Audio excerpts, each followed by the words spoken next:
because, for my own course, I was studying the origin of the Sansai, and I couldn't hardly find anything about it, which worried me a little bit. And then I thought, well, where is the Sansai? Are the Sansai mentioned? And I thought they are mentioned in the 10 Wings, and I thought that's in a chapter about trigrams. And then I was thinking, well, trigrams, they have their origin in divination. So, and from there, I got to the point where I thought, during these sessions that we had until now, as far as I know, we never talked about divination, Paul. We never talked about what, sorry? About divination. No.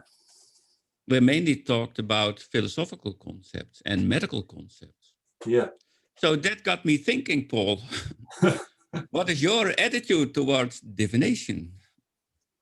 And that's a question that I also have for Corinne and Mark, of course. And Jules is, and oh, yes, hello. Yeah, we're partners, that's right. So. Well, if I go from today's example, after about 5 castings of hexagrams this morning, I got extremely frustrated with divination, and I read in Wilhelm's book that if you haven't got an affinity for the I Ching, it will never give you the answers anyway. So I've been dwelling on that all day. What did Wilhelm say? He said that if there's no affinity, like internal affinity within your being, you could say, toward the I Ching, it won't give you the answers. Oh, that's interesting. Yeah. I totally don't agree with that. I'm sure you don't. No, that was the topic of the video that I made with Sylvian here. Yeah. Many people, they define these rules and regulations, prerequisites that the oracle has to confirm to be able to work. But an oracle, and as far as I'm concerned, that goes for any oracle. Oracle doesn't need rules, doesn't need a framework to work. So what Wilhelm is saying, even though I really am a fan of Wilhelm, and I even visited his grave in Germany, yeah. I don't agree with what he's saying here. Yeah, okay. It's Richard Wilhelm. Richard Wilhelm, yes. He wrote The Secret of the Golden Flower, is that right? Yes, together with Carl Jung, yes. Well, now we're somewhere. This is my stuff. Oh, good. Excellent. Yeah. Yeah. So, but anyway, Paul, do continue. So you do use the I Ching for divination. Yeah. Well, my introduction to it has been through the medicine, through Chinese medicine. So it's yeah.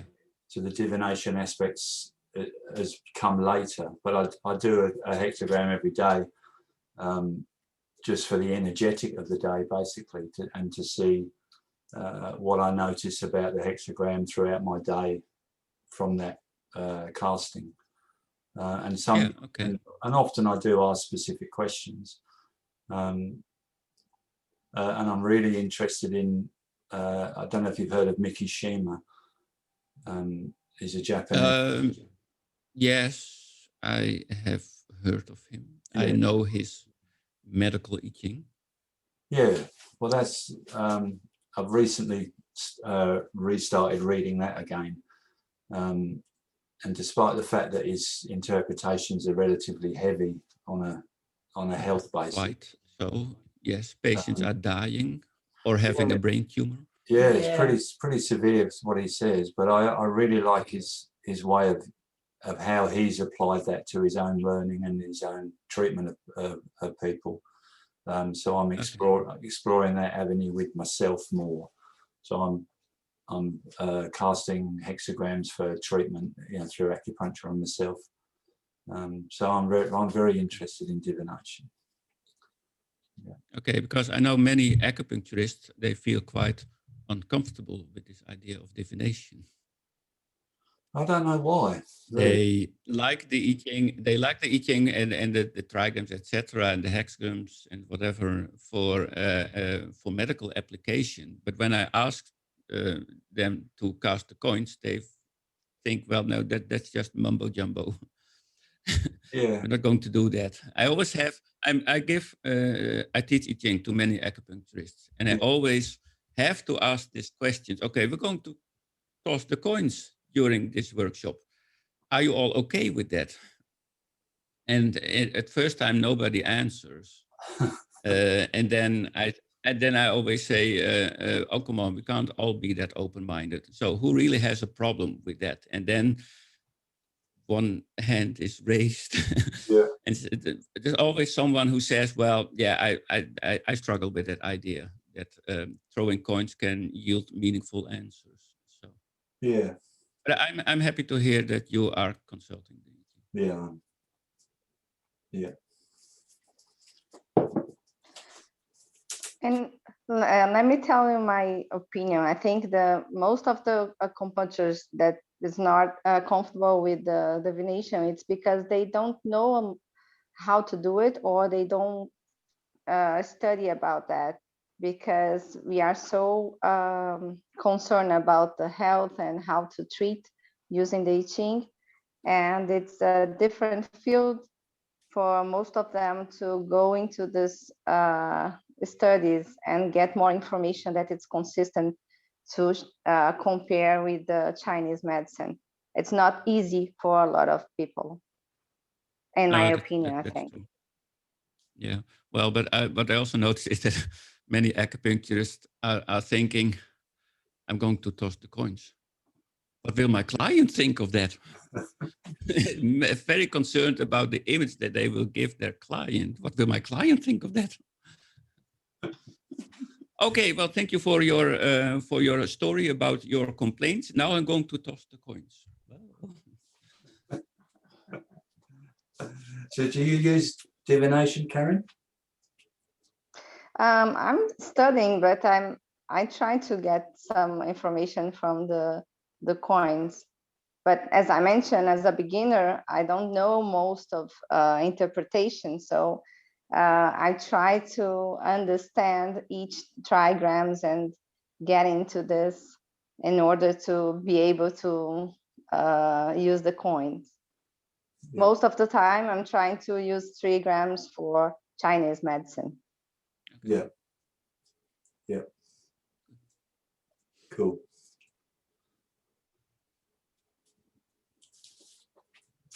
That leaves these two smilers.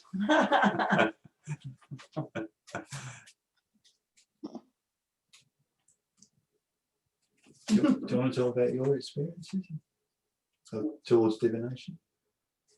Well, my experiences have been very positive, and I don't consult every day, but if I ask a question, I get a very reasonable and to the point reply usually. So yeah, when I consult with respect, and I honor the spirits, and they always give me what I'm needing, and I take heed to what it says, and follow through with the information that I'm given, and it seems to flow pretty well. I get a lot out of it, and it monitors my progress as well. You know, when to withhold, keep your mouth shut, curb your anger, that kind of stuff, you know. I've got a challenging situation at the moment, and it's been very helpful to me. So, yeah. Okay. So listen.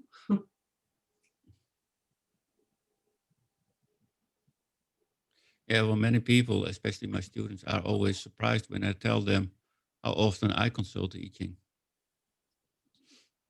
And I think it's about, it has been 2 years since I consulted the I Ching. Yeah. If I consulted it once a year, that's already quite often for me. Wow. So, Can you elaborate? Many people think, well, he's teaching the I Ching, so he must probably consult the I Ching once a day at least. No, it's once a year. Okay. That's also because I am quite stubborn person, and I often know what I want to do. And when I know what I want to do, I don't consult eking. But I do accept the consequences of my choices. So a few years ago, when I started my own company, that was the last time when I consulted eking. I wanted to know what I was up against, what I could expect. Yeah. And I wanted an image of what. But actually, I asked the eking, okay, I'm going to start my own company. It wasn't a question of whether I should start my own company or not. I was going to start my own company. And please tell me what I need to know. That's what I asked the eking. And that answer that came out of it was really helpful for me. Yeah. But that was the last time when I consulted the eking. Yeah. Right. Ah. No, guys, I'm really Yeah. surprised we're even having this conversation. I'm surprised that it's just not a given. It's just a way of being. And I get exactly what Jules is saying. You know, it's a relationship, and it's a relationship with divinity, the divine. You know, it's not about predicting the future. It's about having a relationship with the undercurrent of information that's not conscious to people. And it's the majority of information. What we do as practitioners is we tap into energy, a flow of energy, and each individual has a unique flow. What we sense, if we're open, is that unspoken language. What we feel from people is different, often different to what they're actually saying. And it is this ability to perceive of this. Medically, we all have our different ways of approaching it, but Jung, he understood that the divine belongs in what he called the collective unconscious. This is where the blueprint of life lies. And it's not just now, it's past, present, and future, all at the same time. He found ways of accessing it. He separated the concept of ego, which he would define as something, how we see ourselves, and the self, which is how we experience ourselves. And it's that experience that he wants us to tap into. He called it individuation. And it was finding God. And it doesn't matter whether it's through the I Ching or through Christian Kabbalah, was the relationship. And there you are, Jules, having a relationship with yourself. You're asking yourself, well, what's mine and what's theirs? And it is that relationship that helps you see what's to come. Jung called it creative potential, psychic energy. Absolutely, Mark. Yeah. So to me, that's just normal. Just normal. I couldn't imagine not doing it. Yeah, it's a beautiful relationship. No. Perfect. And do you use the I Ching?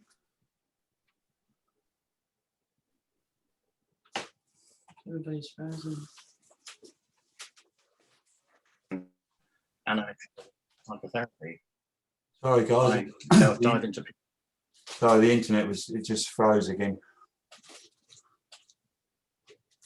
I'd studied Jungian analytical psychology, which is basically the pursuit of God, and it worked. God, spirit. Yeah.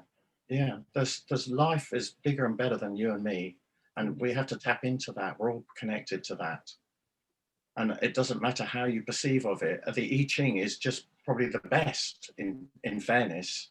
But it's not the only one. There are other constructs that come up with similar. You know, Paul, you've looked at the Kabbalah and things like that. So yeah, Christianity says the same thing, and I agree with you, Herman, that there's a lot of dogma and doctrine, humanization of these concepts. Because Jung was quite clear: God is a concept. He didn't acknowledge a manifestation. There are people that have acknowledged material manifestations of God through Jesus and things like that, and you know, you can't have such a huge collection of people that feel and see this, even in the modern day, and just dismiss it as nothing. You just can't do that. this morning I found a podcast of someone who wrote a book. He was a philosopher, and he wrote the book God, an autobiography. And he has this podcast with all these podcasts with different topics. And the last topic was how God walked him through the I Ching. And what I found very interesting in this podcast is that God spoke through the Richard Wilhelm translation. I thought, well, the Wilhelm translation is so completely different from what the original Chinese text meant. So I thought, well, apparently God doesn't speak Chinese, but he also is not familiar with the earliest meanings of the Chinese characters from the text. So, and everything that this author said in the podcast, and he was constantly seeking confirmation from God about a certain idea and thought. And every time when this author proposed a certain idea of thought, then God always responded with yes. I thought God never responds with no. I found that very interesting. So that is also how the I Ching is being used to seek confirmation of one's own biases. So in this case, Richard Wilhelm's translation was used to seek confirmation from God. I thought, what would happen if he had used Stephen Field's translation, which is completely different? And suddenly the meanings can be completely different. Yeah. Well, anyway. So that would kind of suggest that the information that Mark was talking about from the collective unconsciousness always comes through your own filters. Yeah, definitely. Yeah, but at the same time, these filters are quite important because they tell you what an image in the I Ching means to you personally. I mean, Jung, And I think that is something that you need to connect with. Jung looked at Mandela. And the problem that I have with these podcasts like this is that they present it as if it's a universal truth. And that's not the case. It is one's own personal, quite subjective and limited perception of the I Ching, in this case, in relation to this concept of God. So I think you each have to find your own meanings of the trigrams, of the images in the text. And it would be best if everyone would write his own I Ching version, I think. Yeah, okay. So, As Mark was saying, you know, in my opinion, as Mark was saying, I totally agree when he mentioned that it's a connection between us and the divination and also the nature as well. So it's a way that you can find yourself in that present moment and identify what means to you to go into in a way or make a choice, or how are you acting in some situation in your life. So it will give you an idea how to proceed. It doesn't mean that that's the only way you have to find, but it gives you some information about how you do your choice, and also what kind of feeling, what kind of attitude you have to do in order to proceed in what you are looking for. And that's how I use the I Ching to find a way to get some answer when I'm studying the coins and the trigrams. You know, I absolutely agree with you. And I agree with you, Herman. We do need filters, because part of this process is that you have to meet the dark side of yourself. You have to acknowledge that there's stuff about yourself that we disregard, or we repress, or we put away, that we're not able to face up to. And this is the same for us as it is for anybody. And you have to look at that in order to find the truth for who you are. You have to look at that, and it's too shocking. Sometimes it's too much. You know, you can't just face it square on. And Jung, with help from others, I'm going to say Freud, although that may worry people, they understood that you get access to this unconscious. We have an imagination. We have the capacity to dream and see life in an incredibly different way. and they just act as symbols. They don't give it directly to you. They give you pointers. They raise it as an idea that, you know, in your imagination, we have no boundaries of time or space. It's the past, present, and future all at the same time. And the clues are in there. That is the relationship that you have with yourself. When you put light on the stuff that we don't like, because it can't be bad, it's just stuff we can't deal with, and we see it, then you see the light as well. You see all the potential, all the good. And it is a conversation with somebody else that makes that happen inside you. Definitely. So would you attribute that darkness to the water trigram? At Young would. Or is it contained within all of the trigrams? I can't say about trigrams. What I can say is that Jung saw the water as the holder of the unconscious. The meaning of life is in the water, Yeah, sort of thing. And we just see the surface. We can't see underneath it. And it's our ability to look underneath the surface and accept what's there. It is a symbol of the collective unconscious.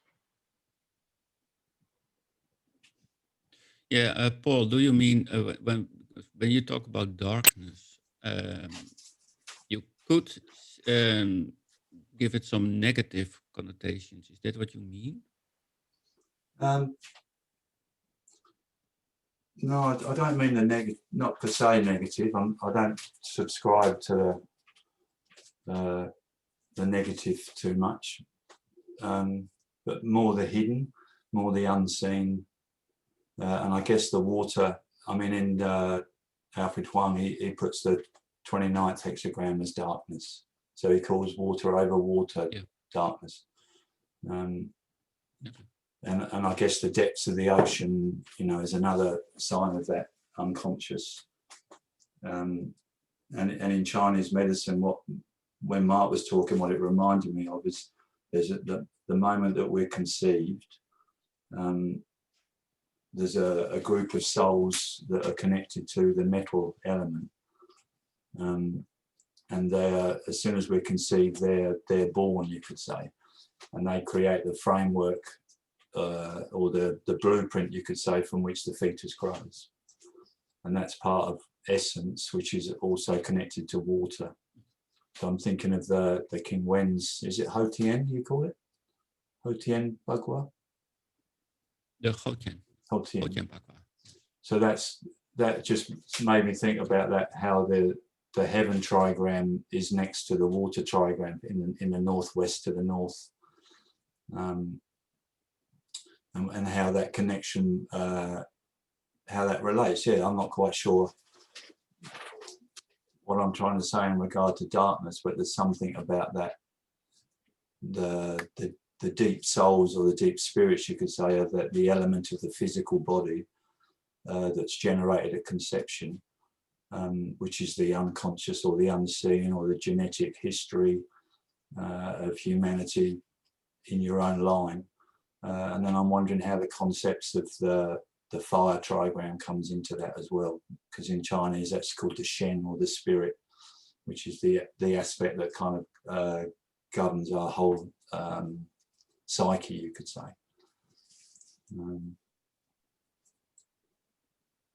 And that also, when you talk about that collective unconsciousness, is that what we would classify as heaven, in the heaven, humanity, earth aspect of the as well?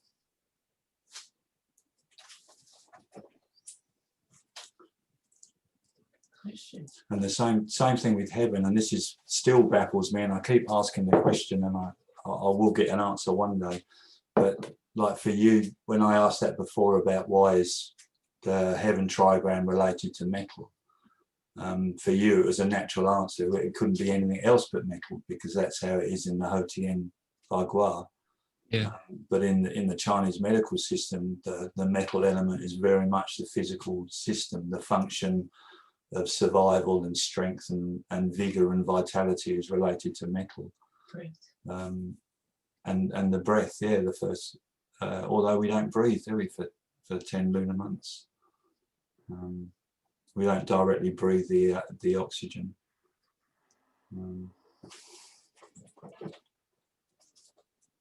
So that's where the collective unconscious is stored, Within, within the water. But it's not metal, no. All life emerged from water. Yeah. All life.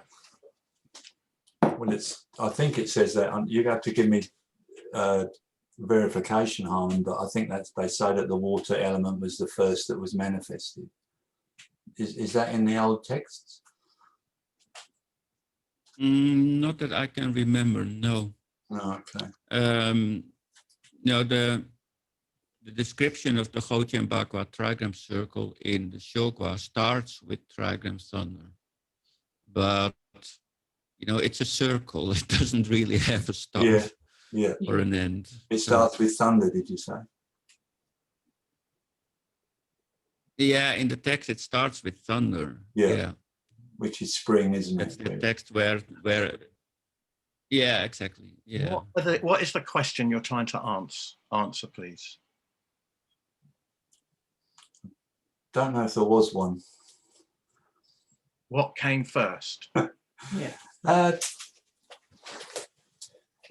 Well, the question that I'm looking for is why, like, my idea of heaven is not easy to say. But I have this idea that heaven is the unifying force, you could say, of growth and development, as well as the soup from which all growth and development comes from. So it's and maybe an energetic substance. What, I'm not sure, but I would think that the way my understanding goes is that through thought, things come into form.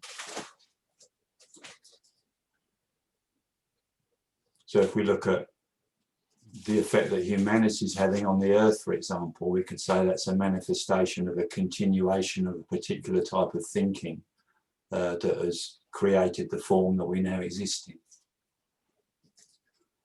in. And to me, the thinking aspect connects to the idea of heaven. So that's the way we interrelate with that. And then the form is the manifestation. So coming back to heaven, humanity and earth again. So you could say heaven's the initiator of origins and beginnings. So that to me comes first, and I imagine that as above. You know, whether that's my Catholic upbringing, I'm not sure, but it's that's why when the heaven trigram's in the northwest, which is basically just coming into the beginning of winter, that just doesn't fit with me. So. Oh, so that's what you're struggling with, Paul. You want the trigram to be in another position. Well, I like it in the pre-heaven position. It fits to me very nicely in the top of the bagua. Yeah. And then it's the beginning and the end of life, are you? Well, just heaven and earth as a concept, you could say. Like there are, when you look at a trigram or a hexagram, it's divided into heaven, humanity, and earth. So in a trigram, the top line's heaven, middle line's humanity, bottom line's earth. And in a hexagram, the top two are heaven, middle two humanity, and bottom two are earth. So there is a sequence, which I'm presuming comes from the origins of the I Ching, but there is a sequence of manifestation, you could say, that's applied to those, to the hexagrams and trigrams. And then if we throw in the other aspect where the hexagrams are interpreted from the bottom up, and I watched your video the other day about that, Harman, so that would be interesting to know as well. But what is this sequence? What is this collective unconsciousness? Is it only present in humanity because we're actually born on the earth? Yeah, they're the sorts of things that trip through my head. I think Jung would call some of what you're saying alchemy. And I think that I can't accept that the collective unconscious belongs to humans, because as a homeopath, we do provings. So we take substances and unleash an energy that is connected to people. So the memory of life is held in everything. Everything stores a memory.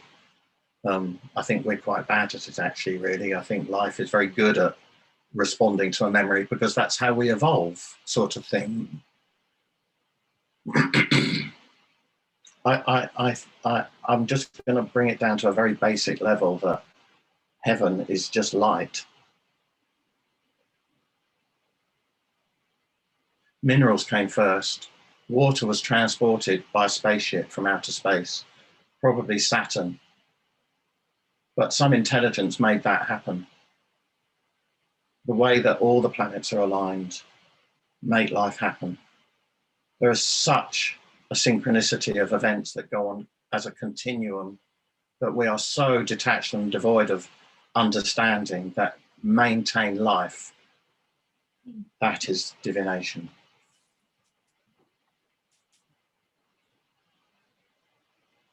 So the ground we walk on is responsible for us. We came from that. And that mixture, that soup at the bottom of the oceans, gave it life. And here we are. And it's still happening. You can see stages of it, you know, of life that will in the future evolve out of the water.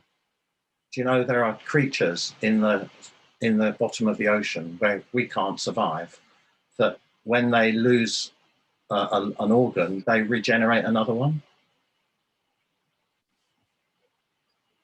That's wow. That's really something. Imagine if we could do that. Well, we do it in some ways, and that's, We do. again, Yeah. like the regeneration aspect of the human being is in the water. Yeah. Yeah. And we do that when we rest and when we sleep. Yes, I agree with you. Yeah. So in that space, we do actually regrow our vitality. Vitality is a great word. Well, Alfred Wong describes heaven as vitality and persistence. I think that's what he said. I mean, my whole concept of life is about the vital force, that thing that keeps us going, the spark, the electricity, whatever you want to call it. Yeah. So just on a slightly different tangent, I just wanted to ask Harmon, when you say about making trigrams your own, the fact that the trigrams have names, and you say to write your own eking, how do you go about making a trigram your own when they're already so full of other people's ideas? Yeah, well, that's a very understandable question, because when you want to study the trigrams and you want to make them your own, you have to start somewhere. And what you start with is almost always some source. Yeah. And I always try to go back to the earliest sources whenever possible. When it comes to the trigrams, the earliest source that I know of, sources, are either the Shokwa from the 10 Wings, which is dated somewhere around 300 BC. Or you can go to the not so long ago excavated Shufa manuscript, but that's also dated around 300 BC. So that's as far as we can go back for the certain descriptions of trigrams. And I'm quite uncomfortable with that because we see trigrams in much earlier sources, like the oracle bones show us trigrams. We have bronze inscriptions with trigrams, but these inscriptions don't tell us how these trigrams are being used. So you always have to start somewhere. And at the same time, you have to be able to expand on that, on the descriptions that are given, for instance, in the Shokwa. And when you look at the Shogwa descriptions of the trigrams, you see that the trigrams are connected to very concrete things. They are connected to parts of the body, they are connected to animals and to objects, and they are not connected to any abstract concepts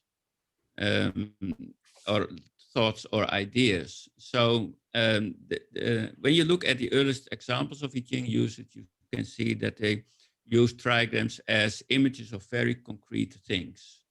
And that's an interesting starting point. But at the same time, you can't ignore your own ideas about trigrams. For instance, a trigram mountain has a completely different meaning for someone, for a mountaineer than for someone who is working at the office. Yeah. And you can't ignore these personal associations. Mm. And at the same time, it is really difficult to stay objective and balanced in your own eking association.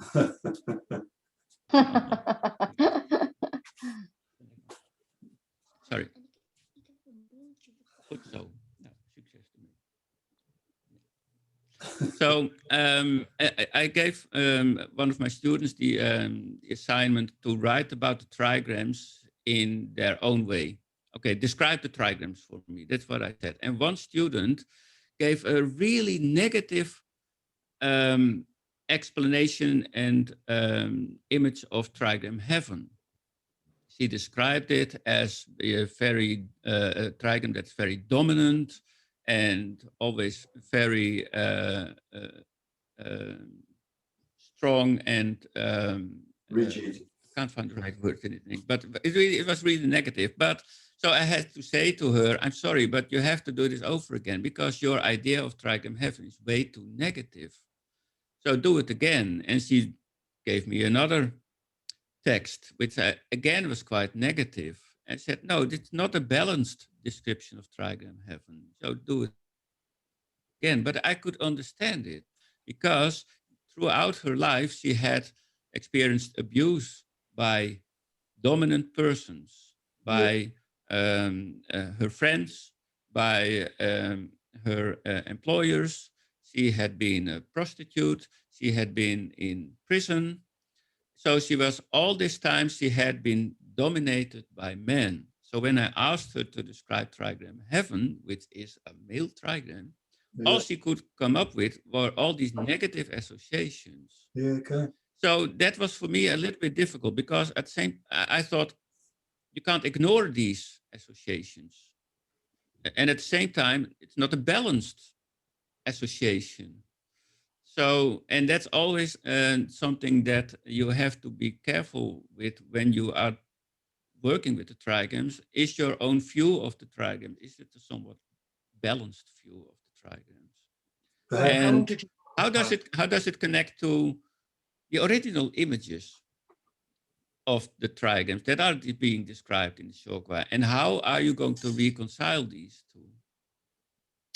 And I think that is something that you keep doing for the rest of your life when you're studying trigrams. Yeah. Herman, how long did you work with her? With her? Yeah. You moved with this student? Yeah. 2 years. Was it face to face? Sometimes through internet. She's a student in America. All right, okay. So, you know, this is an example of unconsciousness, because one of the things that Jung said was that when we relate to people like us, for example, as some sort of practitioner or holder of wisdom and knowledge, is that they imagine you to be a particular type of person, like a father or a mother. And so a lot of the negativity that comes from people is in relation to that, not necessarily what's been said at the time, but that if they had a negative father figure, they're going to project that onto you, sort of thing. Does that make sense? yes, definitely. Yeah. And the heaven trigram father as well. Yeah. You said this well. Yeah, exactly. Yeah. And well, of course, this student, understand, we also had some father issues. So Yeah. Her whole image of this trigram heaven, it was only, she only had negative experiences with that. And I can understand it, but at the same time, I was thinking, okay, what would happen if she consults the I Ching and she gets a hexagram with trigram heaven? Yeah. I mean, it's going to be a completely negative interpretation of that trigram in that hexagram. And I didn't want that to happen. So I spent quite some time to try to get her to find her own balanced perception of that trigram. And at the same time, I didn't want to tell her Yeah. what that trigram should mean to her. I really hate that. But when I have to tell someone what a trigram means, I mean, you can find that out for yourself. Yeah. So, and that's also, that's often when I say to someone, when, for instance, someone says about trigram lake, he associates that with, for instance, let's say the kidneys. For instance, I'm just naming something. Yeah. Yeah. And then I often ask, why do you associate with trigram with kidneys? And then there comes an explanation. And then I say, well, if that's your explanation, let's go with it. I can never say that it's wrong. Because if that's your own personal association with that trigram and you are able to explain it, who am I to say that it's wrong? So, and that's often what I try people to find their own associations. And you can't say that a certain interpretation of a trigram or of a text or of a hexagram is wrong. But when someone says it, I want to know why he is saying it. I want to know the explanation Yeah. behind it. And don't ever give me that crap that your intuition is telling you that. I want to hear a reasonable explanation. So I like intuition. what? I like intuition. Yeah, well, I struggled for a long time with this idea of intuition because it was often used as an excuse for certain ideas Yeah. that you can't really explain. So that often discussions ended with, well, my intuition is saying that. Yeah. Well, that's killing the whole discussion because you don't have anything to discuss about. Yeah. So, You have to This is back it up. very helpful. Pardon? It's very helpful because intuition is a very important thing, and it buys back into what Jules was saying, that when you're aware of yourself, you know yourself, then you're able to perceive of the other. And it's in this unconscious way that we're talking about, the way that people project things onto us, that you see a different truth about people. This is not intuition. It's just knowing yourself. When you know what belongs to you, you'll see what belongs to other people. And they don't tell you the truth. They tell you what they think you need to know. The intuition and it's called transference. And we respond unconsciously to it with countertransference. I especially do this sort of thing, you know, when I particularly love somebody, or I feel really warm to somebody, or a bit, I'm not sure about you, sort of thing. This is what intuition is. It's a state of being. It's a place that you arrive at. yeah, well, I struggled for a long time about intuition. And a few years ago, we had here in the Netherlands, we had our I Ching symposium, which had as a theme intuition and I Ching. And they asked me to be a keynote speaker. And I thought, oh my God, what am I going to talk about? Because I really don't have anything with this idea of intuition. So really don't. So, and then I thought, well, let's research the concept of intuition in ancient China. And in ancient China, they really didn't have a word for intuition. So the earliest reference that I could find about intuition was in the work of Wang Yangming, who actually wrote quite a lot about the concept of Yang Zhi, which is often translated as intuition. But it's actually referring to inborn knowledge, knowledge that you have immediately when you're born. That's that's Yang Zhe, that's and often translated as intuitive knowledge. So I was reading to the work of Wang Yangming, and in one sentence he suddenly says, Yang Zhe, Zhe Yi. Yang Zhe, that's the eking. And then I thought, now I have my topic for my lecture, because he explicitly said that the I Ching is the same as Yang Zhe, as intuitive knowledge. So, and that was finally when I found my topic for my lecture. But the idea of intuition didn't really exist in ancient China. So I was really struggling with that. Yeah. But I find it very really interesting that Wang Yangming says that I Ching is intuitive knowledge. Yeah. Mm. Still filming?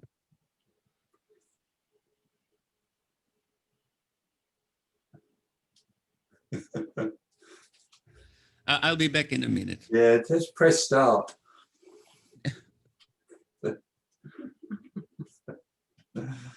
Oh dear. He didn't have to say anything, did he? He was very expressive young man. See, Yeah. He would, I was thinking, oh, I'll wait till Harmon comes back. So how about you, Karen? What would you like to get out of being here? I'm sorry, say that again. What would you like to get out of being here? Because you've done very well to get up at 4 o'clock in the morning. So. Well, just because I've been looking at the YouTube videos, and you were discussing about things that I can get answers or can get people to talk about. So I was very interested to get into this group so we can talk about things that normally people trying to avoid, especially on Chinese medicine. I saw a lot of things about meridians and Dr. Tan, Master Tongs, and I don't get more information about the trigrams into this Chinese medicine. Yeah. So I was trying to get more information in overview about the trigrams in the different fields and divinations and Chinese medicine, and trying to get my own perspective about that. Yeah, okay. So that'd be really cool if you got like specifics that you can think about to put some posts up in the group. Because the way that we're unfolding at the moment, we got Mark as a homeopath, and are you actually a psychologist, Mark? I am. Yeah, and so coming from that perspective, Jules and I have got a good Chinese medical background, so we're with you on that. Harmon's got some knowledge and skills with teaching through another medium to acupuncturists, but not actually a grounding in Chinese medicine. So the group we've got at the moment is a little bit more diverse than just Chinese medicine. But I get the feeling that if there's specific questions and we put them on the group, we might encourage more conversation from other acupuncturists that are in that group as well. And also, if you've got ideas that you want to specifically go through in the meetings, then maybe we can put some time toward that as well. And it's interesting because on this perspective that we have people as Mark that it's talking about the psychological perspective, give us a different idea. And when we talk about intuition, when we talk about how we get the answer, because we're trying to normally to avoid some things that we cannot prove scientifically, or we cannot show evidences on books, or something that is written by an Asian China. And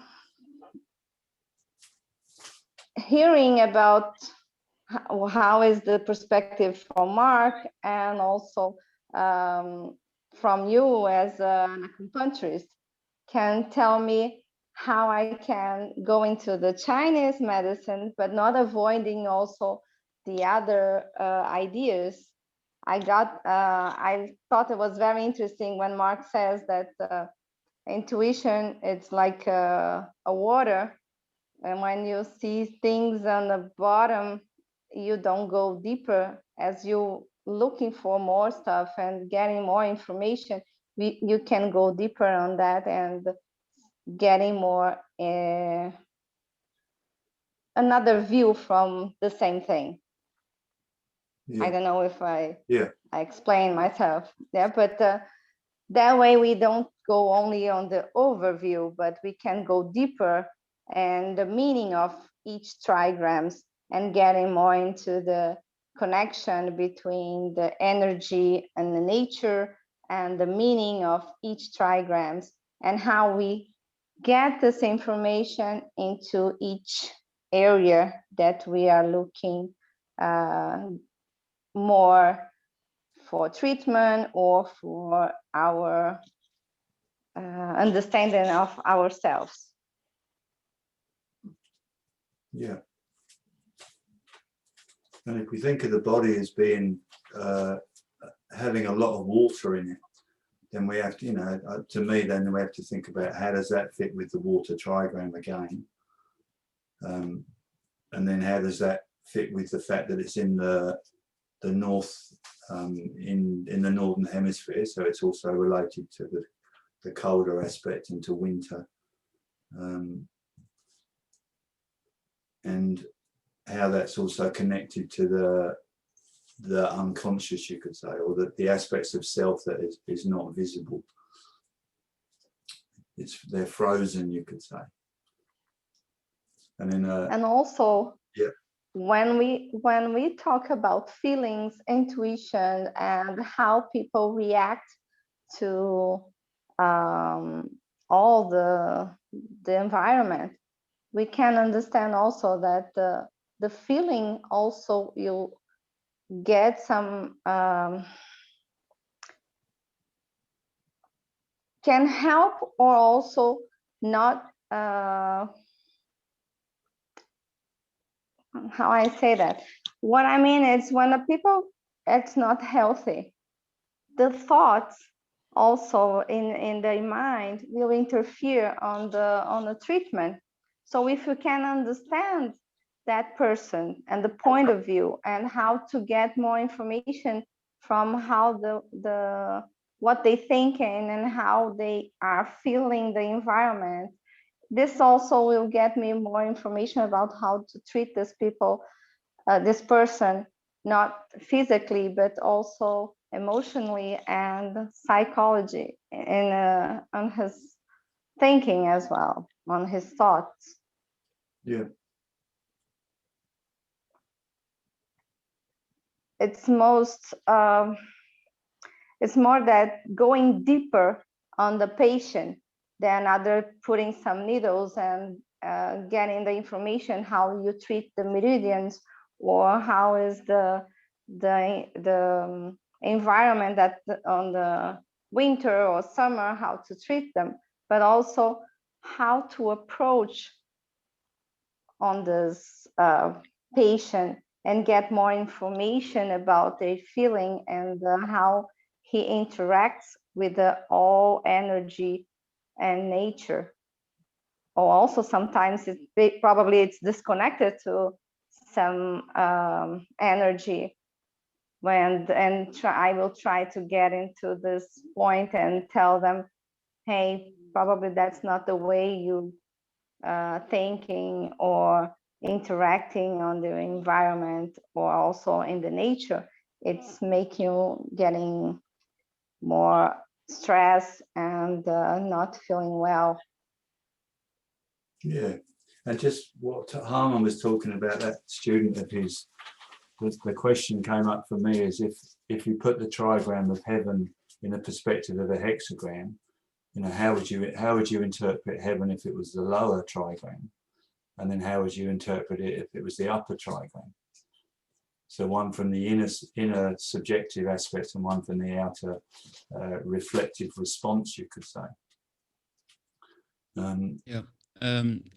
Recently, actually yesterday, I think it was yesterday or the day before that, one of my good friends who's also an acupuncturist and who uses the I Ching for medical purposes, he consulted the I Ching about one of his clients. It was a woman whose husband was recently diagnosed with terminal cancer, and he only had probably about a year to live. And she came to my friend with complaints about stress, etc., and high blood pressure. And of course, she related that on her own. She connected it with the situation of her husband, who is terminally ill. So that was creating quite a lot of stress. And my friend simply tossed the coins, and he got hexagram 44, which has trigram wind below and trigram heaven on top. So I said to my friend, you know, if you had any doubt whether the situation of your client was caused by the situation of her husband, you don't need to have any doubt, because the trigram heaven represents her husband. Mm. Because that's one of the associations of trigram heaven. It's not only the father, but it's also the husband. And that simply gave a very direct approach to the situation. Yes, it definitely has to do with the situation of her husband, but at the same time, trigram heaven also has to do with ideas and your way of thinking. And when it is unbalanced with moving lines, it can relate to stress, etc. So everything that the client told to my friend was more or less also found in the hexagram, which was quite reassuring because then you know, okay, I'm on the right track with this. But at the same time, you have to move beyond that, because you want to reach a treatment. You want to know how you're going to treat the patient. And that's also in that hexagram. So that's what I like about medical application of teaching, because it not only describes the situation about what's really the cause of the problem, but it also at the same time gives you interesting ideas for the treatment. So while my friend is quite acquainted with the I Ching and the medical uses of it, so he got a treatment out of the answer, and he applied that to the client, and the situation immediately improved for that client. So, and that's what I like about the medical usage of the I Ching. You always get bonuses. Yeah. It tells you often what you already know. It gives you some things that you don't know, but it also tells you what's the best course of action in that situation. So do you know if there were So moving that's lines what in that? I need to think about it when you talked about trigram heaven. So do you know if there were moving lines in that? Or was that just... Yeah, there were moving lines at the first line and the fifth line. So it started off with 44 and then moved from there? Yeah, and the way my friend uses these trigrams, and that is something that I taught him, and it doesn't necessarily need to be the right approach, but that is how it works for me. I see the changed trigram as the trigram that is needed to restore the balance in the original trigram. So in the case of hexagram 44, you have this lower trigram wind, which changes to trigram heaven, Yeah. which to me says, well, you need trigram heaven to restore the balance in trigram wind. So, and he mainly looked at it from a 5 elements perspective, by the way. Yeah. So, and that is, but I found it interesting that the trigram wind changes to trigram heaven. And if we say that the upper trigram heaven is the husband, but then you can also say that the changed trigram heaven is the husband. So suddenly she needs the husband to restore the balance in trigram wind, Sure. whatever wind might represent in this case. Yeah. So, And 44 is all in the tidal hexagrams, represents the heart, represents the heart. And then it's one of these Yoshigaya. Yes. Yeah, well, it's the opening, it's the climax, you could say, of the growing young energy, where it's reached its peak, and then it starts to come into the yin. So the consolidation of that growth is now coming back toward the yin, toward the winter, toward the night time, toward loss, you can say, in a lot of ways. And when you get that change to the 14th hexagram, you've also got the fire trigram over heaven. So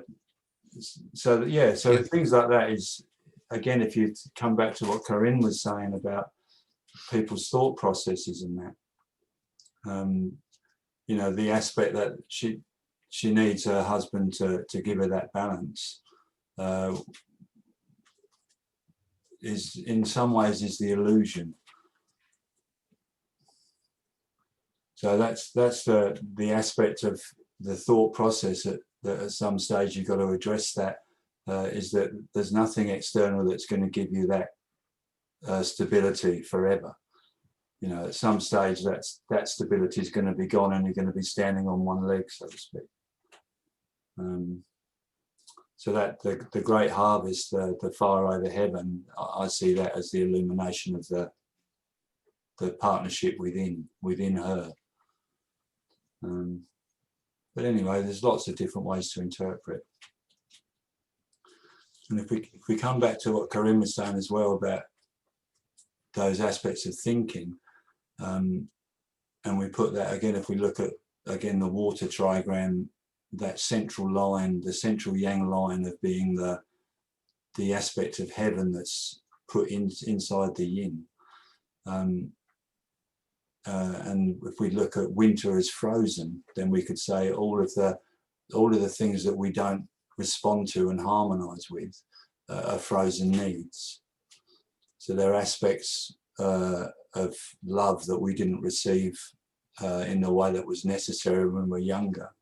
And the adaptations to survive those experiences then become the frozen thought patterns. They're the repetitive patterns that keep manifesting in the outer environment, you could say, until we become aware that they're actually within.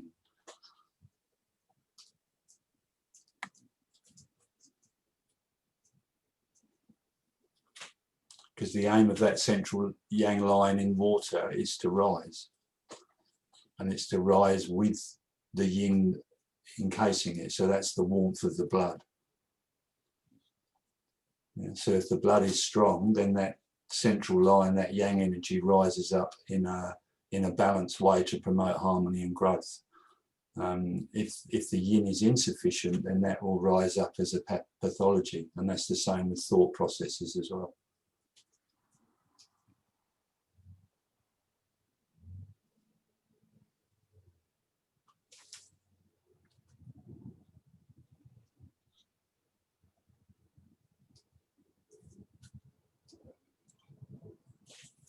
Dumpty dumpty dum.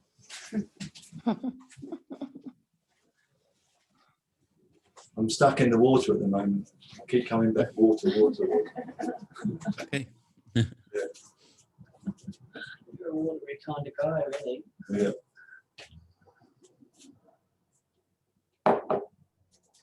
But it fascinates me that fairly recently I've learned a type of a way of looking at the Chinese medicine that describes how that relationship between heaven in the northwest and water in the north, how that works.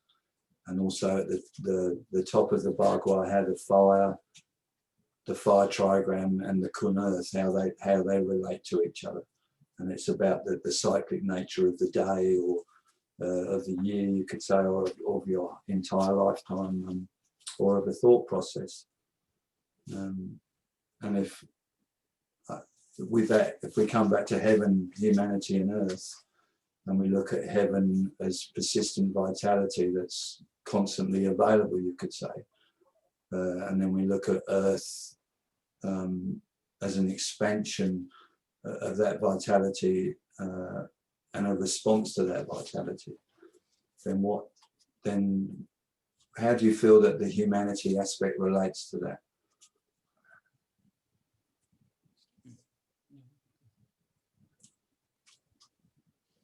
And if we just look at that as a trigram, then we take the central line as the aspect of humanity, or it's attributed to humanity. So what's actually going on within that trigram or within a hexagram? You mean in trigram water? Well, in anything, like if you take that example you just gave of 44 hexagram with the first line changing, we could say that's the earth aspect of the lower trigram, and also the earth aspect of the hexagram in general. And then it was the fifth line changing as well. So then we got the humanity aspect of the outer circumstance, but it's also connected to heaven. So there's a heaven earth situation with the trigram going on, and yet in the outer world it's the humanity line that's also changing. So just how do we view humanity within that heaven, human, earth concept? Yeah, what I found interesting in that hexagram is that the first line is moving with connect to earth, and the fifth line connects to this idea of heaven, and nothing is happening in the realm of humanity. So in the third and fourth line, there weren't any moving lines. So I thought, so it's not a matter of relationship between humans. It's mainly an earth physical concepts and a heaven spiritual or thought concept. Yeah. So that's what I found interesting. It's not about the relationship that she has with her husband. If there was something going on that level, I would expect a moving line at the third position or the fourth position. But it's mainly a physical thing and a spiritual thing that is part of the cause of her problems. Yeah. And yet the central line of the top trigram is moving. So there's obviously a humanity aspect to the upper trigram as well. Yes. Yeah, in that looking at it from a trigram perspective, yes. Yeah. Yes. Yeah. Harmon, I don't know if it makes sense to you, but I wrote an article mentioned that 80% of our illness comes from our emotional imbalance. And we can imagine that this lady or your patient got some illness because he was so shocked about what happened with her husband, and that was starting to get imbalance to her energy. So if we can try her emotional, probably she will be getting better in a easy way than if you can just look for the physical part. So I think probably that's what the I Ching is saying. She needs more attention on her emotional area, and if you treat her emotional, you'll be successful on her physical treatment. For example, I don't know if you mentioned if this makes sense to you in my interpretation. Yeah, definitely. And that is something that I think you also always need to be aware of. I think there are a lot of acupuncturists who practice according to the book. Oh, patient had this complaint, then we stick the needles there. That's it. But there's more to it. And each patient is an individual with each personal needs. So you always have to look at what you're describing, the emotional needs and situation of that client. And I think that is something that the I Ching will often address. And that is something that you have to make your client aware of. That is what you're doing is not simply sticking needles. What you're required to do goes beyond that and goes beyond the physical level.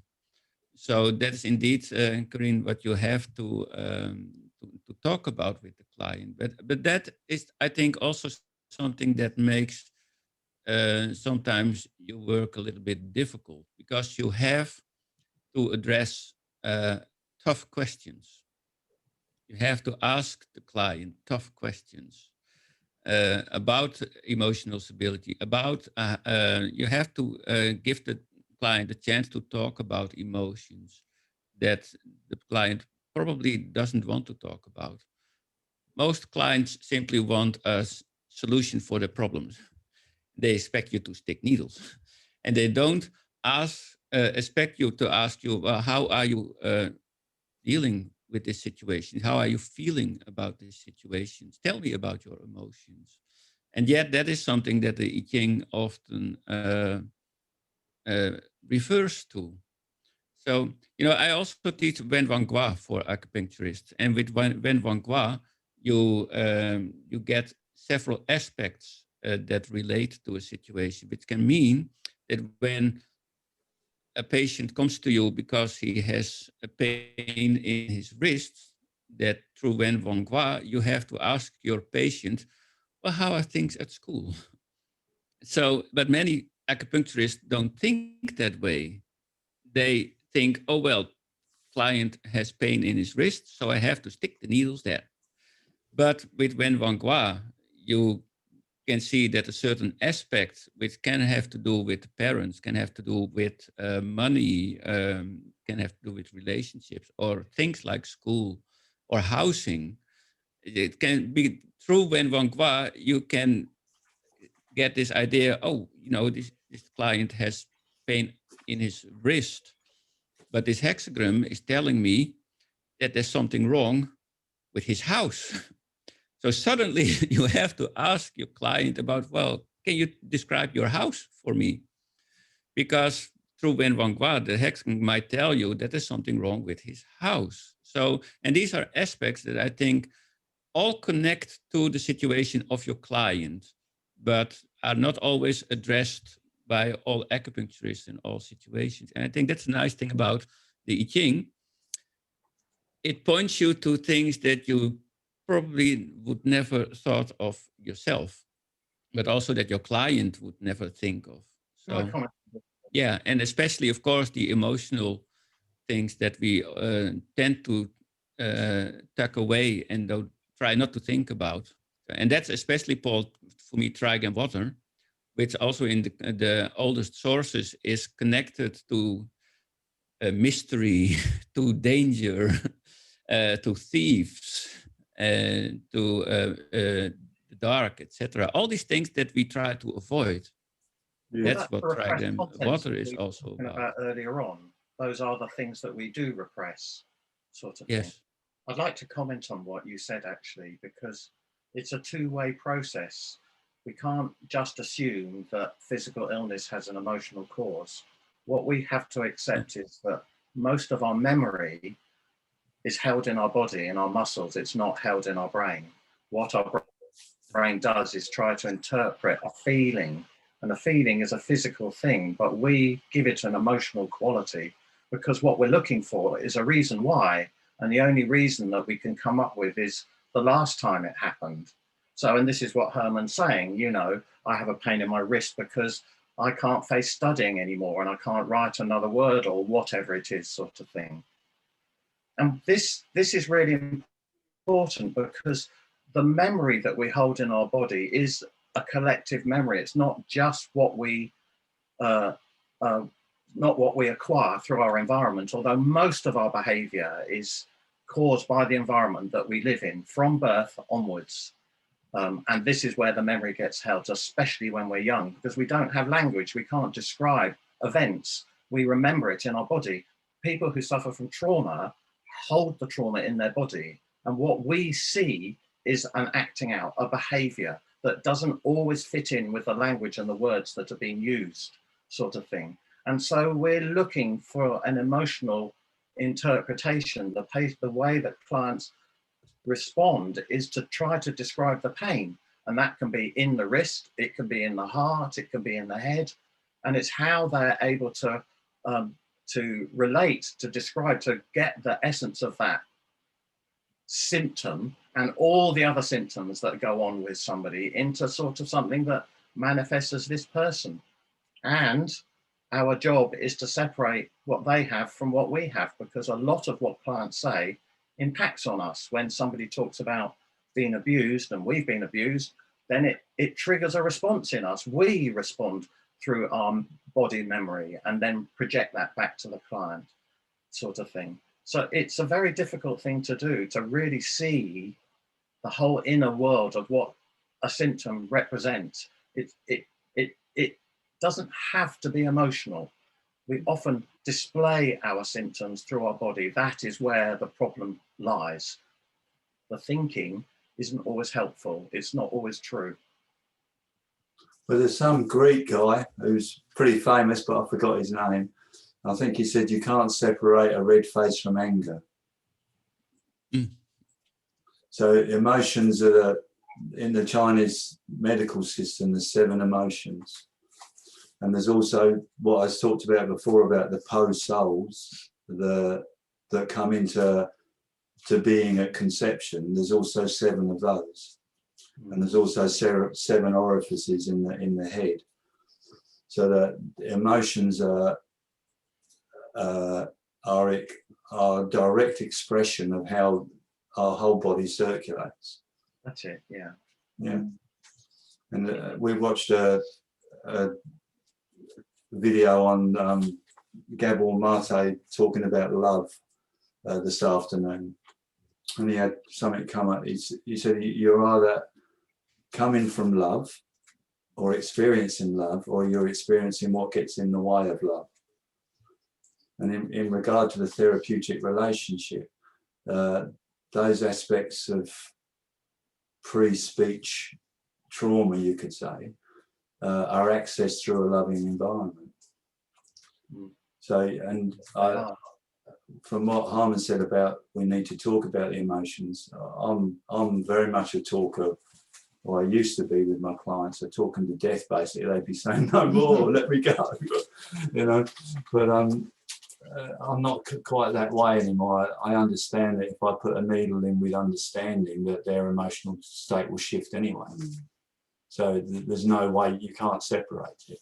So it's, although it's some people need to talk about it, yeah. But it's that aspect that we bring, that level of presence. Pardon? There's lots of ways to change the energy in somebody. I mean, I had the same dilemma. I used to rely on a remedy all the time. Somebody would come along and they'd want a remedy. And yet some of the best, I'm going to say cures that have been affected have been the people that I've never given a remedy to, that it's only done through making something conscious that has stayed unconscious. Yeah. But I would say as the prime, you know, from a practitioner perspective, and is, you know, the clearer, like you said before, Mike, the more you know yourself, then that intuition just naturally flows, because you can kind of separate what's coming into you and recognize it as a trigger. You know, if you're really eager to answer a question, you know, before the person's finished, kind of thing, you know you're not in the present state. You've already been triggered and there's a need to go. So that love connection between self and the other is already broken, and that has to trigger a pathological movement as well. So, yeah, I would agree with that. Yeah. Gabor Mate, he's in London. He's doing one of his positive inquiry courses next month, I think. You going? No, I'm not going to go because I'm probably moving house at that time. But a colleague that I work with is going to go. Yeah. You should go. Yeah, I know I should. Yeah, he's got a way about him. Yeah, no, I know. Good. Yeah. Have you seen him? Well, I haven't seen him personally, but I did his course 18 months ago. I did a year course with him. Mhm. So he's the first 3 months, you just a blithering blob on the floor. Talk about being triggered. You know, you watch all these videos and it's just an assault on the senses, and it was good timing for me. It just unearthed lots of stuff. You know. They're the best moments. Yeah.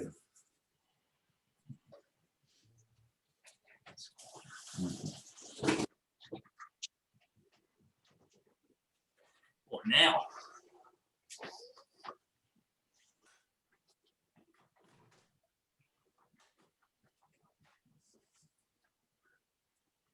In Freudian psychology, he has this idea that he calls free association. And that means that what you do is you just sit there and do nothing.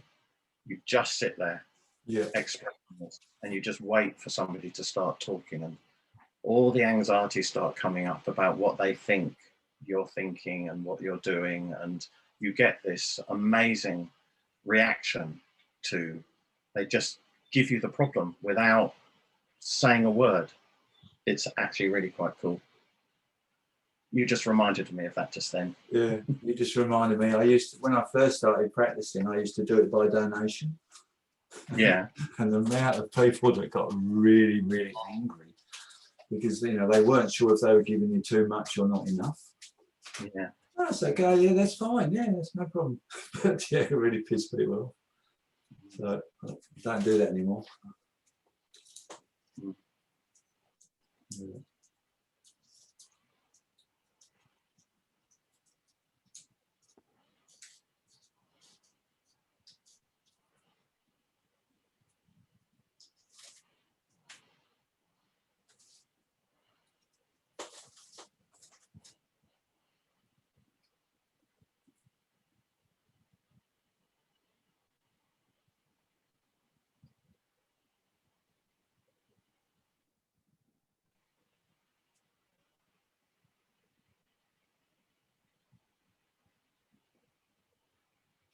Paul, you want to talk about the Sansai?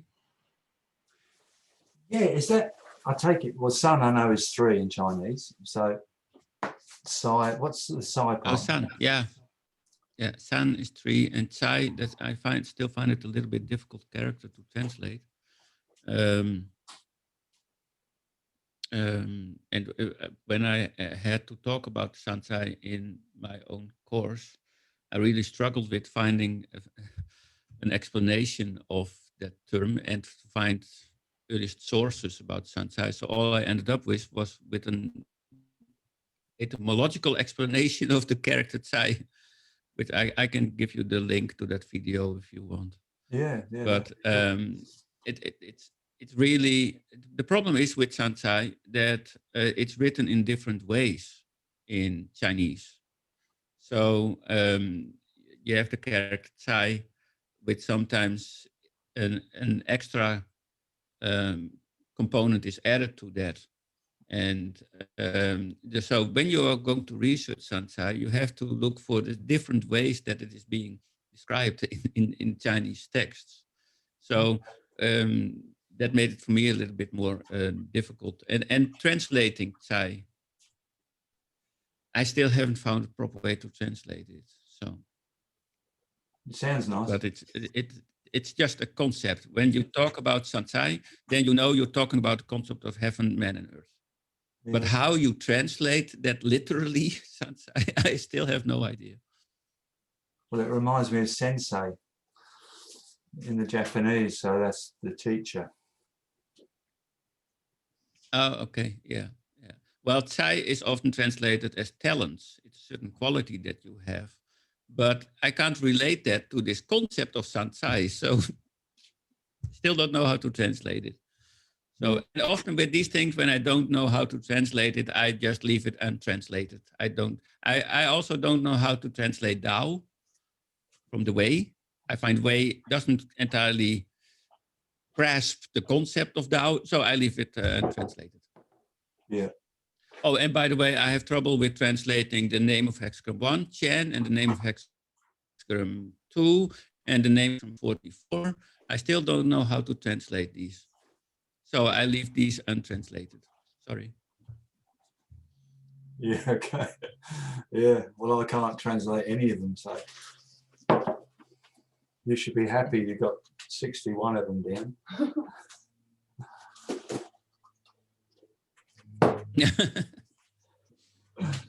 But I mean, that was just a conversation starter. I guess because I'd sort of started this group, I feel a little bit of responsibility and anxiety about how to open it. I like what Mark just said about sitting there quietly. I can do that quite well, actually. So maybe we'll just do that next time. We'll just get there and sit in silence until something pops out. It's a good way of actually letting things evolve. Yeah. And I don't know whether we shouldn't think about some sort of purposeful contemplation, but maybe at the beginning or the end of the group, just something that allows us to focus on our inner self, sort of thing. Yeah. I don't know how people would feel about that. Do you have any ideas how we could do that? I don't think there's any set way. I mean, I think we could either all contribute, we could just have a moment of contemplation. But generally, the idea is to see what comes up. And at the end of it, you just sort of say, well, this is what came up for me. And then you just put it out there and something will have energy and we get carried away with it, if that makes sense. Because what came up for me then is we could start off with a trigram. Mm-hmm. And we could contemplate a trigram for a couple of minutes. And that would be a really cool thing to do. Yeah. And just sit as a group and see what comes through as a group. A lot of provings were done through that, just sort of awareness of something and just sitting there, being with it and seeing what comes up. And a lot of provings, really accurate provings, came out of that. Yeah. Sort of stuff. Yeah. But if we come back to the Sansai, that heaven, humanity, earth concept, if we just do it as a trigram to start with, then the central line, I mean, if I think of myself this morning, hexagram, casting hexagram, asking questions, hexagram, and it was kind of like block, block, block, block, block, block. Stop, not an open way, you could say. And my response to that was, well, I'll do another bloody hexagram. I'll ask another question, and I'm looking for something. So it's telling me already that my response to what I'm being given. So I would say what I'm being given is a heaven attribute. And even though we read from the bottom upwards in trigrams, hexagrams, that what you talked about in your video, and that about they do it in Chinese from above below, that's to me the heaven concept is the above coming into you first. And then it's how we expand and respond to that governs the movement of the central line.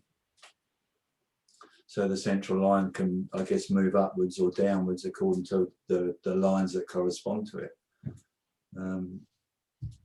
So I thought that might be an interesting thing to talk about. That was my concept, which we've done. Like lightning. We've done it anyway. Pardon? It's like lightning. We all think that lightning comes from above and hits the ground, but actually that's not true. No, that's it comes from the ground up and the lightning hits it like that. It meets it halfway. Yeah. Yeah. It's a two-way flow. This is the whole thing. It's a two-way flow. It can't be a one-way flow. Opposites, the union of opposites. When you have an idea from above down, there must be some correspondence from below upwards. Yeah. There must be. We live in a split world.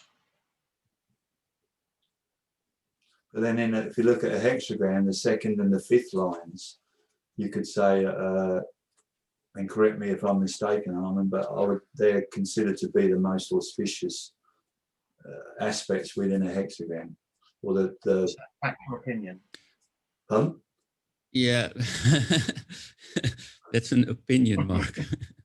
It all depends about a context. The concept. But from a more general point of view, yeah, the second line and the fifth line are considered more or less auspicious lines because they are the central lines in the trigrams. But then even then, the fifth line is more auspicious than the second line. Yeah.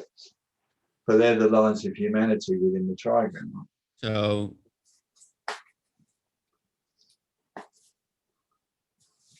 what do they represent? yeah, shadow? exactly. Yeah,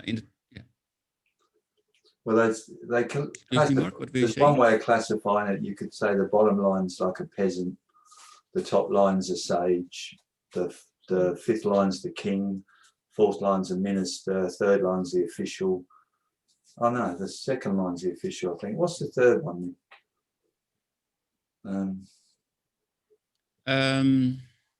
It's a good one. I've got it somewhere. Yeah. Oh. I'll have a look. So there's, oh, the Lord, that's right. So I've got here the common people's the bottom line. So they've got no voice or no power. The second line's the official, and that's favourable because it's far enough away from the king, but it's got a bit of power. So if it upsets the king's probably not going to hear about it because it's not that important. But if you look at it in another way, it's the central line in the inner trigram, which is the subjective self, you could say. So if you look at movement originating from the first line and the outcome of that movement in the third line, then the response of the individual was in the second line, I would say. Okay. And then the fourth line's the minister, and that's right next to the king. Yeah. So if the minister gets in trouble, then he's probably going to lose his head or something. And then, so the king's the fifth line. Huh? Wouldn't that go the other way, like Grimmer Worm Tongue? Absolutely. Yeah, that's what I mean by opposite. Yeah. And if we look at the hexagram as a whole, then the third and the fourth lines are the human level. And they're often considered to be the ones that are a little bit dodgy, you could say, depending on the relationship with the hexagram. But that comes to choice. So what I get from the fact that the humanity is the central lines is that it can go up or down. Yeah. So that's where I see the inspiration, you could say, from heaven, which is the thought process, the form that creates, which is the manifestation in our life, you could say, and then the way we respond to that. So my response this morning was frustration. And I said, I'm getting frustrated with this, give me an answer what I need to do. And it still gave me this nonsense.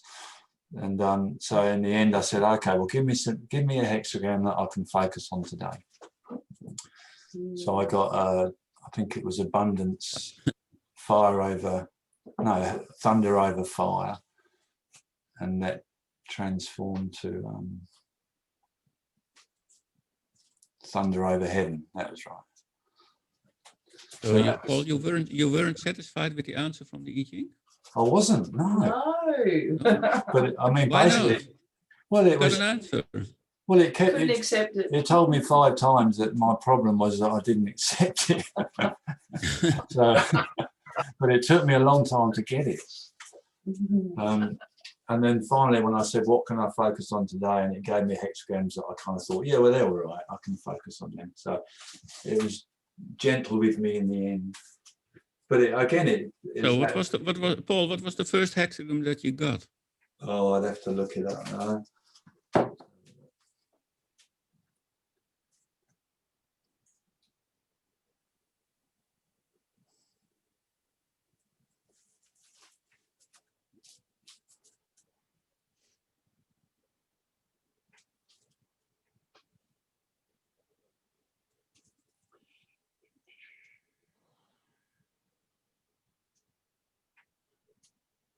Hang on, I did a few. Oh no, there it is. Oh, this is actually in relation to starting a business up in up where Julie is. So I got number 40, and that moved to 64. So like a good hexagrams to me. So I had yeah, thunder over water, and it must have been the 4th and 5th lines moving, was it? Oh no, the 6th line moving, sorry.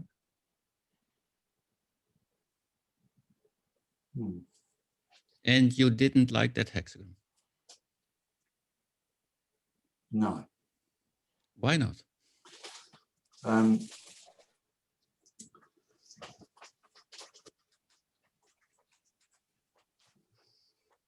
now you're giving It's me about starting a new business and you got hexagram 40. What's the problem with that? Maybe it's this water thing that I've got going on. And water. Well, then isn't that something that you need to know about, Paul? And because you need to know about it, that's why the I Ching is giving it to you. But what does water mean to you?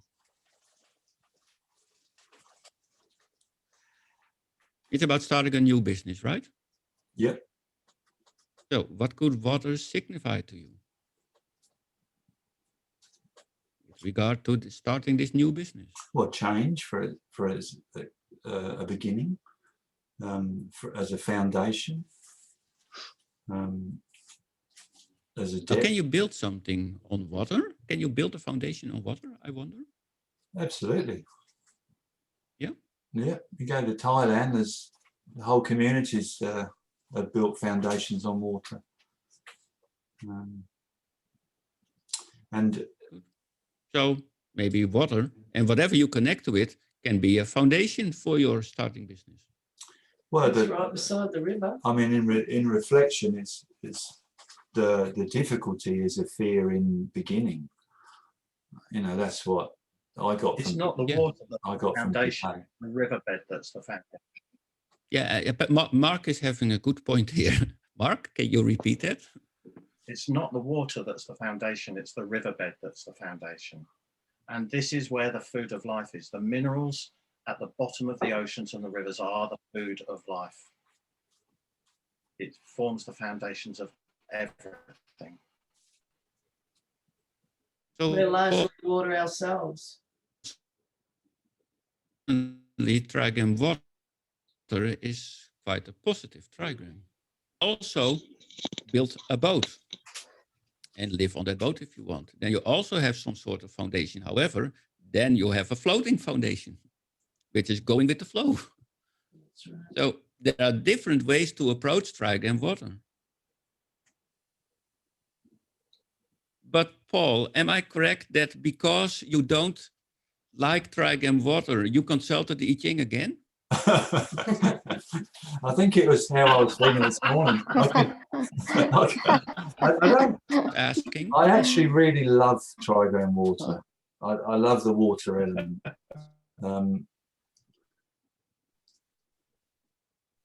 Yeah, I'm not sure. Like, I feel differently about it. You have some sort of affinity with trigram water. You're struggling with trigram water, which means that you have some sort of affinity with this trigram water.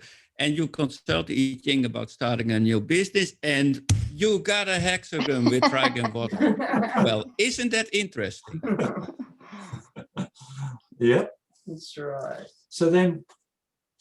So looking at that, then, if you take the moving line as the 6th line, which is, you could say, the completion of that hexagram, and then that moved to 64. So 64 is all of the lines are incorrect. Yeah. They share a relationship, but it's incorrect. So I think as soon as I saw that, I thought, nah. I don't want to hear about that. I'll ask another question. Yeah, well, you know, the interesting thing is it's the last hexagon of the I Ching. So it's the end. In that way, it's also the end of a cycle. So the 6th line represents the end of something. Yeah. hexagram. You get hexagram 64, which represents the end of something.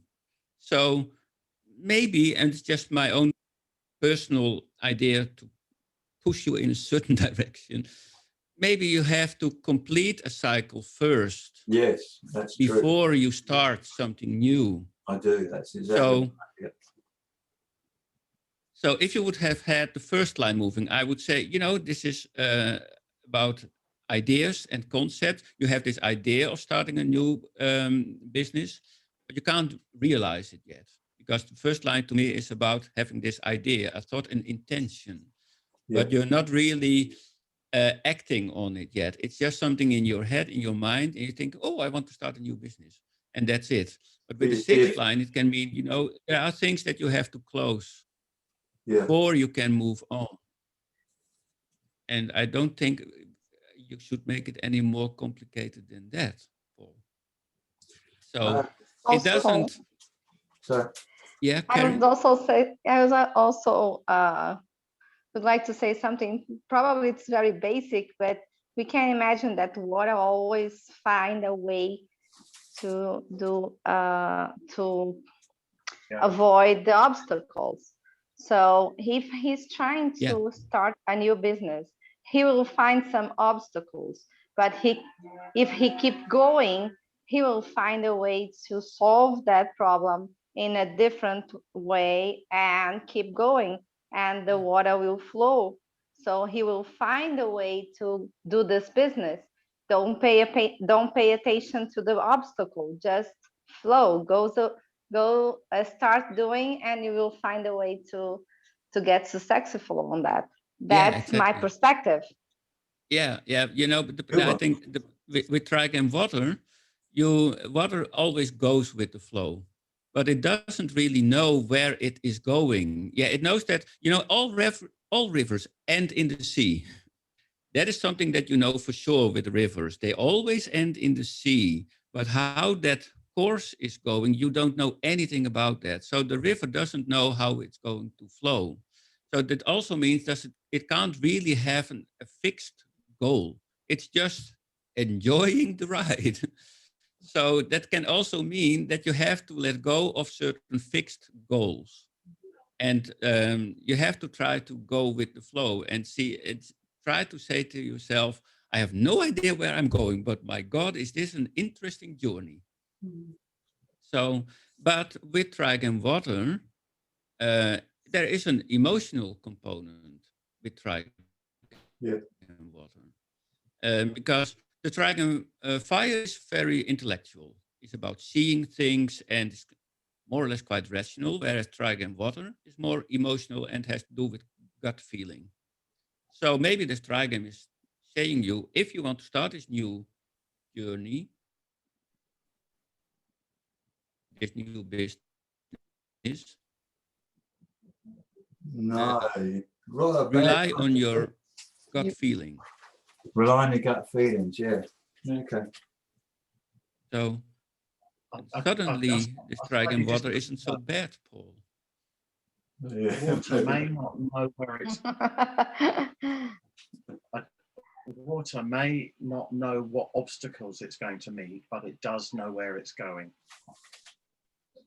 Well, but it knows that it's going to end up somewhere. It doesn't really know where it is going to end. It does know that there will be a final destination, but how water is flowing, and especially in China, when we look at the Yellow River, it could easily change its course. So, and the water itself doesn't really mind that. Mainly the humans who are itself doesn't really mind that. I think we have to disagree, because the flow of water has a meaning and a purpose. It's not haphazard and random.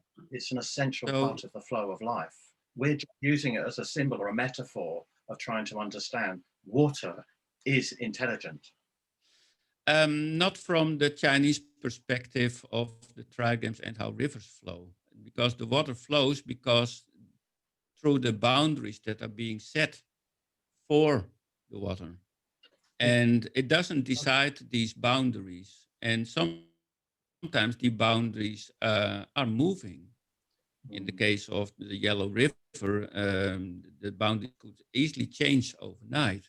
So the water is accepting these boundaries and using that to get there where it essentially will end up sooner or later. So if the water doesn't have any boundaries, then you have oceans, and that is not trigram water.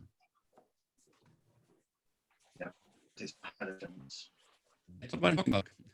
I'm talking about the flow of the water and what it signifies in early China. I know I'm being obstructive, but I just don't agree with you. I just think water is the food of life. It's what spreads nutrients around the world. It has a purpose and an intelligence. It knows where it needs to get to.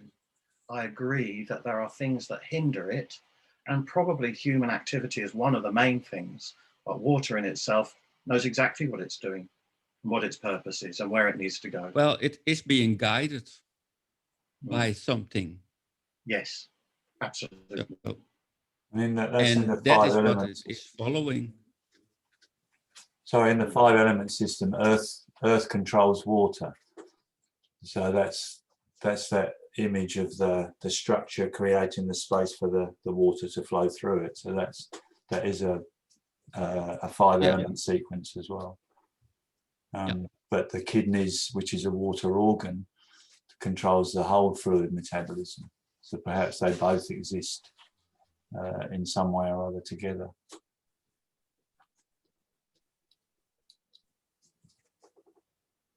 We've frozen. It's interesting that the adrenal glands sit on top of the kidneys. What was that, Mark? Welcome to Zoom. I said it's interesting that the adrenal glands sit on top of the kidneys. That's the single yang line in the water, you could say.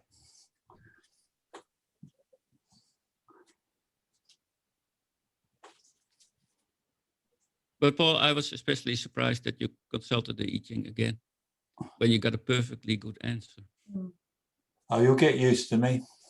But, I mean, what that's demonstrating is that I haven't sufficient understanding yet. That's all. So, so from today, what I've got from today is that that fear, that emotional component, is a fear of the future. So, you know, that manifested itself for me by repeatedly asking questions to get more definitive answers and getting more vague answers. So yeah, so it was useful. And well, you know, I don't think, Paul, I don't think that I Ching gives fake answers. I do, however, think that your interpretations can be fake. But I don't think the I Ching will ever give you a fake answer. The I Ching will never give you an answer that you are not able to understand. But the minute you get a hexagram or a text that you don't understand, then you should say to yourself, that's interesting. That's all you need to say, that's interesting. Yeah. Because I think an oracle will always give you something that you are able to understand. And when you don't understand it, the cause of it is not being found in the I Ching or any principle behind it, but is found in your own perception of the answer.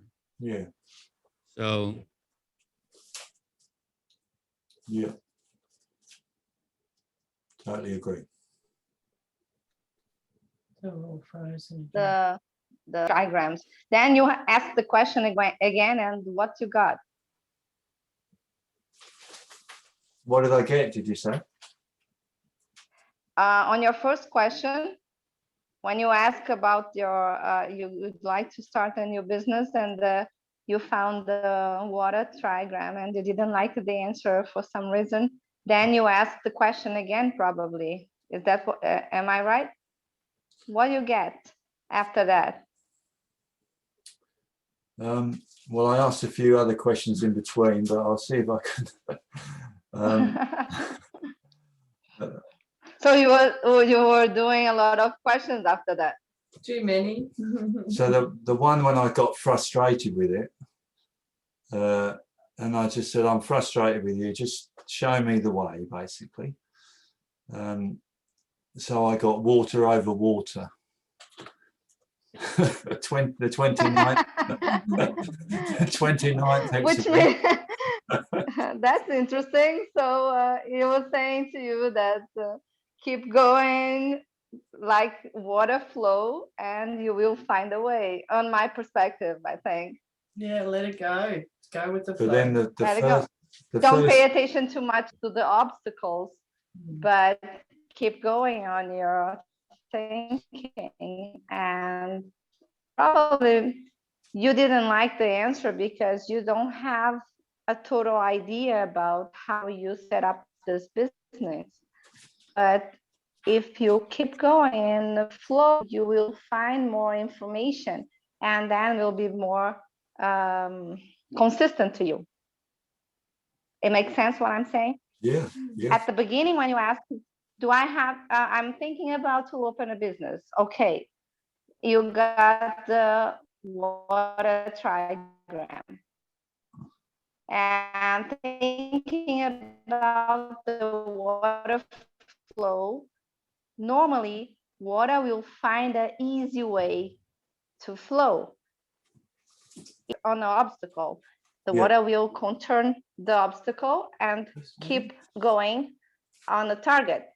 And if you think about your new business and get more information about the water trigram will make sense to you, because at that point when you ask the question, you didn't get a lot of idea how to set up this business. Get more information what you need, and then keep asking the teaching what you are finding, and then you will get more information and will start the puzzle. Like when you get all the information about what you are not sure what to do, then you will keep going as a water flow, and later on ask the question again. And at that point, you will have another answer that will make sense to you, because you didn't stop. You just flow as a water, finding a way to set up this business. yeah. This is true. And I was just saying, Harmon, that when I got frustrated and I asked the I Ching to show me the way, it gave me the 29th hexagram, which after our discussion tonight is hilarious to me, that I got water over water. Oh, that really made you happy. And then the first, fourth and sixth lines moved to Yeah, so it's water. number 10. Yeah, lots of movement. Yeah. So it was but that's really helpful, guys. Thank you for that. It's been good. And also the question that I asked, and that was good what you said about I need to complete something first, because that's the dilemma, is that I'm living in a place an hour and a half away from where the new business would be, and just setting up in this area, so it would have been quite a lot of effort to split between the two, and I knew that anyway. So but my heart kind of, Yeah, and you my know, heart in wants- in trigram 40, in hexagram 40, you have the upper trigram thunder, yeah, and that trigram might tell you how to do this sixth line. So if the sixth line is about bringing things to a conclusion and stopping processes, then this trigram thunder might tell you how to do that. And thunder is about That's a good point. Thunder's about what, sorry? It's about making quick decisions, Yeah. quick decisions. Yeah, Oh, Paul, you're frozen here. Oh, there you are. yeah, So it's just about making quick decisions. Don't think about consequences. Thunder doesn't think about consequences. It's just So that might give you an idea on how to put things to a closure. If you would have trigram wind, then it might say, you have to look at the details. Yeah. And you have to plan how you're going to bring all things to a good end, and look at the small things and take your time with bringing things to a closure. But with thunder, it's the opposite. You're immediately making the decision to stop or to start, whatever, but you're doing it quickly. Yeah. So that might be the use of trigram thunder here. Yeah, that's good. I can relate to that. Yeah. Yeah. Cool.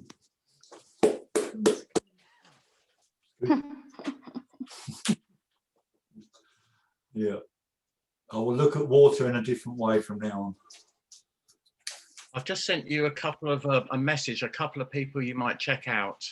A guy called Masaru Emoto and another guy called Jack Benveniste.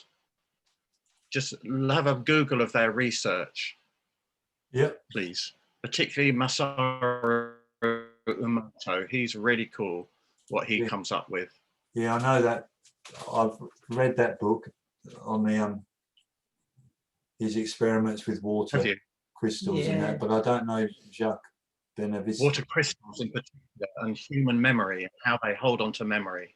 Yeah. Yeah. And what you put into your glass of water, or Very where you interesting. pour it, where it comes from, where it goes to. Beautiful, man. Yeah. Really is. Yeah, it is. And the important thing to remember is and gravity and all that stuff. Hey guys, I've really loved it. Yeah, it's been a good night. See you next week. Good to see you, Mark. See Take you, Mark. care. See you next week. Nice Bye, to see you, Mark. Herman, Corinne. I Yeah. hope to see you again See you, next time. Thanks a lot for all the information I got here. It was a pleasure to talk with you. I hope to see you next Pleasure time. to have you here, Karen. Yeah, I also have to go. Yeah, so do My we. son needs some attention. Let's go. Ciao. So thank you, everyone, and see you So, next Thank time. you. thank Yep. you next month. Okay. Okay. See you ciao. next month. Okay. Yeah. Bye.